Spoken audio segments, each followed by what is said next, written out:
हमारे इस खास सेगमेंट एक्सप्लेनर में आपका बहुत स्वागत है। मैं हूं आपके साथ शिवानी पांडे। एक्सप्लेनर में आज हम बात करेंगे इजरायल की। दरअसल इजरायल इस वक्त हमास के साथ युद्ध में है, ये बात हम सब जानते हैं और महीनों से ये युद्ध लगातार चल रहा है। लेकिन इस बीच कुछ ऐसा हुआ और कुछ ऐसा ऐलान इजरायल की ओर से किया गया जिसके बाद इजरायल की चर्चा एक बार फिर से होने लगी।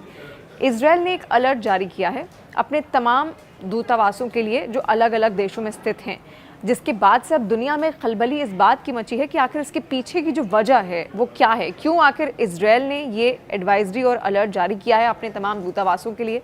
दरअसल हाल ही में सीरिया में एक हमला हुआ था और ये हमला सीरिया और ईरान मिलकर ये कह रहे हैं कि ये इजरायल ने किया। इस हमले में ईरान की जो सेना थी IRGC यानी इस्लामिक रेवोल्यूशनरी गार्ड कॉर्प्स, उसके एक सदस्य की मौत हो गई है।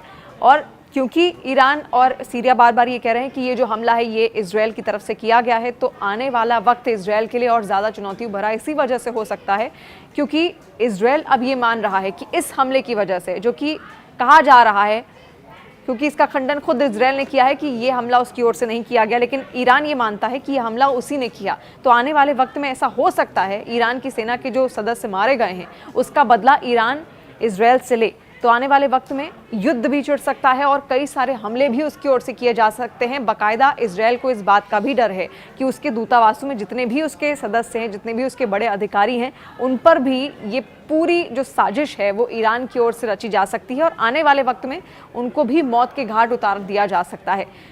और ये सब हो भी इस वजह से रहा है क्योंकि ये है वर्चस्व की लड़ाई एक तरीके से इजरायल और ईरान के बीच में। ईरान कभी भी यहूदियों को अच्छा नहीं मानता है और उसकी जो सोच है वो यहूदियों के खिलाफत ही करती हुई आई है।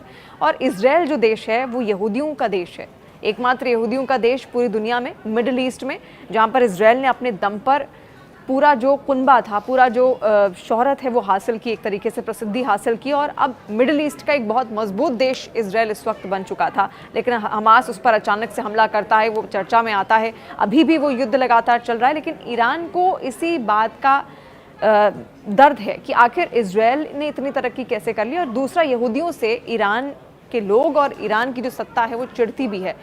यहूदियों के अलावा तमाम जो पश्चिम के देश हैं उनसे भी एक चिड़न और ईसाइयों से भी एक चिड़न ईरान के अंदर है। और इसी वजह से वो कई बार उसकी ओर से हमले के प्रयास किए भी गए हैं इजरायल के ऊपर, इजरायल के लोगों के ऊपर। और एक बार फिर से इसी वजह से अब इजरायल को इसी बात का डर है कि उसके जो तमाम अधिकारी हैं, अलग अलग राजनयिक जो उसके अलग अलग देशों में हैं, उन पर भी यह हमला हो सकता है। और इसके अलावा उसने ये भी कहा है अपने तमाम राजनयिकों से, तमाम बड़े अधिकारियों से जो देश के बाहर हैं, उनको ये एडवाइजरी जारी की गई है कि वो किसी भी सार्वजनिक कार्यक्रम में हिस्सा नहीं ले सकते हैं। तो ये बड़ी बात है क्योंकि इजरायल ने जब ये एडवाइजरी जारी की तो दुनिया में एक तरीके से खलबली इसी बात की मची कि अचानक से ये करने की वजह क्या थी। और दूसरा, हमास के साथ उसका युद्ध पहले ही चल रहा है, तो ऐसा भी हो सकता है कि ईरान हमास के साथ मिलकर एक नई स्ट्रैटेजी तैयार करे और इजरायल को उस खतरे में डाल दे।